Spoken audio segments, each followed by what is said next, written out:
सगळ्यात पहिल्यांदा देशातला संगीतमय रोड की ज्यावरून गेल्यानंतर गाणं ऐकायला येतं, अशा प्रकारचं काम महानगरपालिकेने आणि महायुतीच्या माध्यमातून हे करण्यात आलेलं आहे.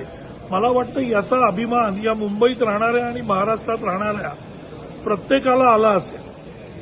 पण मनसेने जो प्रकार केला आहे, तर मला त्यांना हेच सांगणं आहे की हिंदी गाणं हे सुरुवातीला सुरू झालेलं आहे, देशप्रेमाचंच गाणं आहे, वेगळं गाणं नाही आहे.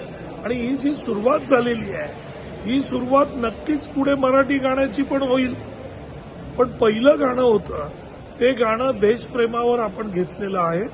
पुढचं मराठी गाण्याचा विचार नक्कीच महायुती करेल, कारण शेवटी शिवसेना पण मराठी आहे, आम्हीही मराठी आहोत आणि मराठीचा ठेका फक्त इतरांनी घेतलेला नाही, तर तो त्यांच्याबरोबर आम्हीही घेतलेला आहे. त्यामुळे मराठी गाणं यापुढे वाजेलच, याच्यात काही शंका नाही.